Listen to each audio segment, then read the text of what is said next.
Good morning, everybody. Orange J here with another War of the Visions video, and this week in War of the Visions we are getting some big upgrades to existing powerful characters in the game. We are also getting some new stuff added, like a new UR piece of equipment from the raid that is dropping this week. Just a lot of stuff we need to look at. So let's take a peek at what's getting upgraded, what's coming to the game new, and just see what you want to care about this week in War of the Visions. So let's jump in, and I want to start by looking at the units getting master ability 2s, because these are some powerful units getting a power up this week. And let's start with Jaden, who in my mind gets the biggest power boost this week, just with his master ability 2 being really good and his weapon getting an upgrade. So previously for Jaden, he had the HP and light attack group buff with missile resistance 10% for himself and AP consumption down 20. All of those things are staying the same. He is just additionally getting 20% more magic, reaction block rate down 40, which is huge. Reaction block rate is a massively important skill in this game right now. And then missile attack resistance penetration 40 for self. That is removed after he receives 2 hits, but as a missile unit you can position him cleverly, have him stay back. That's not going to be a problem. This is a humongous power up for Jaden, bringing him back into line with what a more modern day 100 cost unit is, even though he was already good anyway. 20% more magic, reaction block rate 40, and 40 missile attack resistance penetration. Huge. Just a huge upgrade for this guy. So look to be seeing some more Jadens flying around these next few weeks in War of the Visions as people take advantage of that upgrade.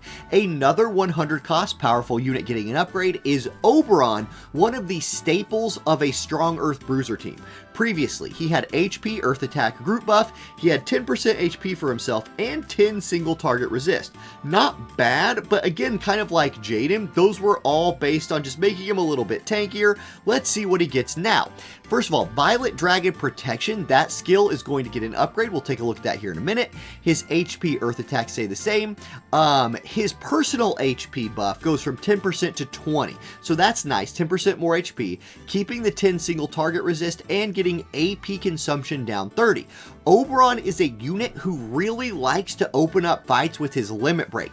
Getting an AP consumption decrease will really help him use his limit break and then follow that up with more of his attacks instead of having to go into auto attack mode or being forced into using bells. Now let's go look at Violet Dragon Protection, the move that's getting an EX upgrade right here.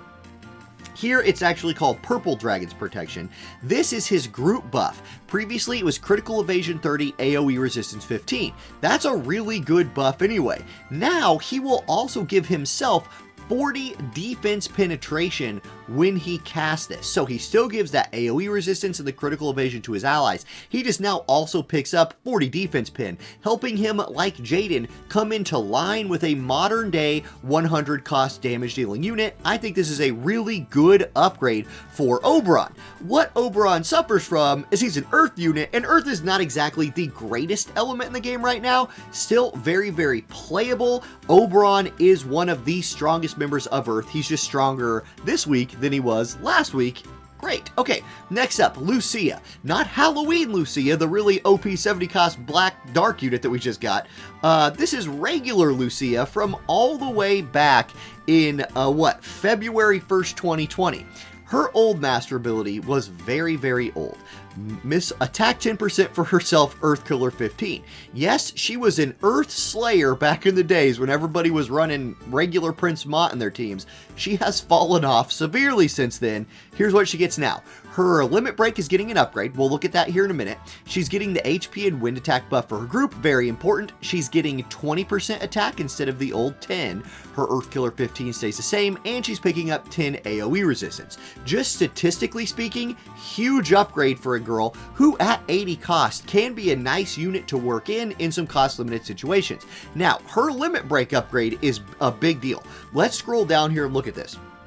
Previously, it's a one cast 2-hit move, 213% damage with a 30% chance to disable and immobilize. Now, this is powerful. If those status effects land, you have essentially removed a unit from the fight for a while.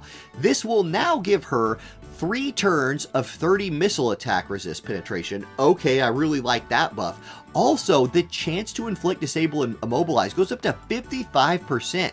At this point, you can just jack Lucia's faith up really high, have her use this limit break to open up a fight, and boom, you have disabled and immobilized somebody. Basically guaranteed, almost. So this is really powerful. It does help her be a more modern damage dealer. Is she Oberon or Jaden? Absolutely not. She is a wind element unit at 80 cost, which does help her because wind is a pretty powerful element right now. But she's a gunner, and gunners do suffer from, things being in their way when they're shooting. That won't change with these buffs. You might end up using Ranger Sub more often. I don't know. It's a really good upgrade. She is considerably better after this buff than she was before. Is it enough to make her usable in all situations? Yeah, probably not, but that limit break's pretty OP now. Then Elshra, an MR unit who's also getting the upgrade. She already had the HP and light attack buff for her group. Then she had Magic 20, Accuracy 15. Most of that is staying the same, except that her Magic 20 is going up to a Magic 40% buff. She's also getting Decrease Aggro 3, so she will instantly drop aggro when a fight starts, and activation time down on her casting, which is pretty like, that's a good thing. She is a very, very powerful MR unit. At cost 60, she is someone who light players can, squeeze in on a cost limited team, or somebody who can carry you in like selection quest or PvE events. She's just going to be more powerful with this, doing more damage, having less aggro, which can be fun for playing with some PvP teams. And then activation time down is really nice, especially since she's a time mage and you can use her to do some like hasting and quicken, stuff like that. Okay, so that's the units getting their master ability 2s. We are also getting some new vision cards this week. Dear Peace, this is the one that's in the news today. This is a really good card for Alaya specifically. Note the stat line here: HP, AP, attack, dex, and agility. That is a loaded stat line for a vision card. Unit wearing it will get a nice 8% agility buff. You're going to get Pierce Resist and Missile Attack Resist pin for your party effect, as well as critical evasion. Also keep in mind, let's switch back to this screen right here, this is getting a global upgrade of Alaya, Oberon, and Revelka. So really we only care about Alaya here. Area attack resist up, max HP up. So even more powerful for her than it was before. If you are a wind missile player, if you're an Alaya player, I think this card probably worth picking up. If you're not those, it could be an easy pass. It's not a limited card. You can always pick it up later. First Steps to Glory. This card is going to be handed out this week, and we're going to get all of the shards we need to build it, so you'll just have to put the gil in, and boom, you're going to get this card. It is a balanced attack and magic card, but really what this is for is it's just a free card that gives JP up on it, as well as HP up for your group. So if you're like a brand new player, just the fact that you have a UR vision card with a nice stat line like this and an HP buff might be something you could work into your lineup now as a placeholder. Also, the future potential of this card is for PvE events where you're fighting machines with your light element team. 25 machine killer for light could be a big deal when constructing future raid teams. Keep that in mind, pretty cool there. Then we will also be getting this card Delicious. This has a picture of Zazan on it, so the bear man is getting a card with his pick on it. It's a 96 attack, 65 magic, 270 HP water card. For the unit wearing it, crit damage up 8, HP up 8. For the party effect, it's pretty good. 15 AoE resist up with critical hit rate up, and acquired AP up for your water units. Again, if you're a new player, this is a card you can build up for free right now. If you're wanting to play water, this could really come in handy. Also, in cost limited water teams, it's only cost 50, so it's a good way to budget in some AoE resist into your water cost limited teams, if that's something you feel like doing. Okay, next, we've got gear getting their +6 upgrades this week, and I'm going to start with the Alexandrite ring. This will now be, in my mind, hands down the best piece of accuracy gear in the game, because most of the time your accuracy, the person wearing this is going to be a damage dealer. So look at this. First of all, the accuracy goes from 20 to 28, so you're picking up another 8 accuracy. That's really cool. The elemental resist 5 for all elements stays the same. Accuracy 20 from the passive stays the same, but now you're also going to be getting critical hit rate 15, just helping your damage dealers hit the enemy with the added accuracy and do more damage with critical hit rate up. Really like this +6 upgrade. If you're somebody who uses the Alexandrite rings all the time, upgrade them, you will be more accurate than you were before and do a little more damage. Okay, the diamond coat. This is another UR piece of raid gear. The shield variant here is the one I'm going to pay attention to, but vital, don't sleep on all this HP from vital. That's not bad. Let's look at the shield variant though.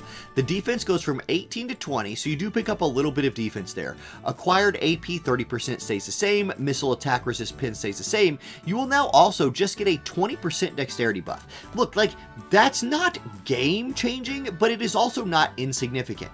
20% dex will help you crit more, it will make you a little bit more accurate, and this is a piece of gear for missile units who want to crit and be more accurate. So it's a nice upgrade. The 2 extra defense and a little bit more HP. I mean, it's almost 200 more HP even on the shield variation. That's nice. You're also getting a little more crit evade. This is a top tier piece of gear for your missile units out there. So there it is. Okay, Diamond Coat getting that +6 upgrade. Elemental Spear. This is most famously used for Oberon. You can also use it on Eileen. It's the Earth Spear. Let's check it out. The Assault version goes from 147 attack up to 162.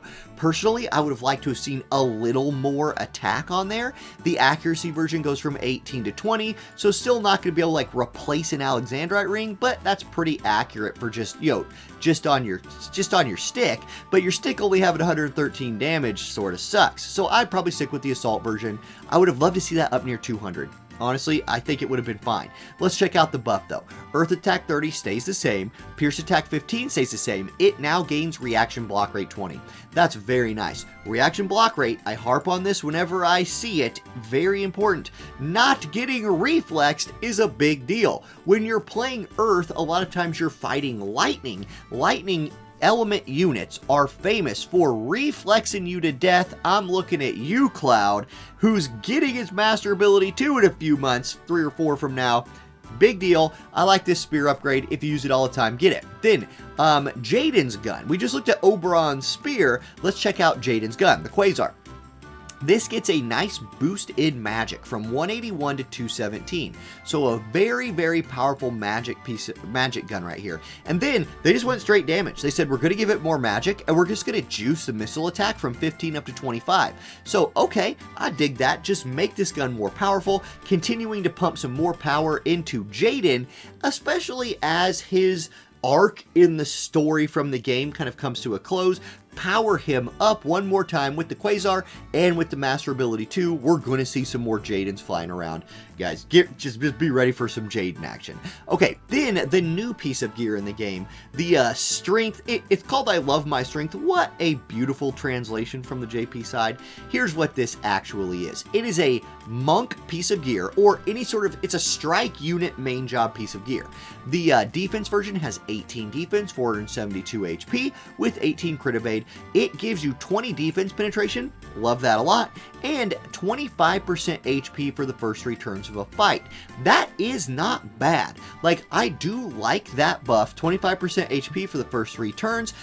Think of it as a temporary HP shield that's 25% of your, like, HP stat that it bases that off of. I could say base, that's not technically right, but it's that when those 3 turns wears off, you just lose that temporary HP. It's like a little temporary HP shield. This will make your striking units into better bruisery, high damage dealing versions of themselves. I do like this piece of gear for them.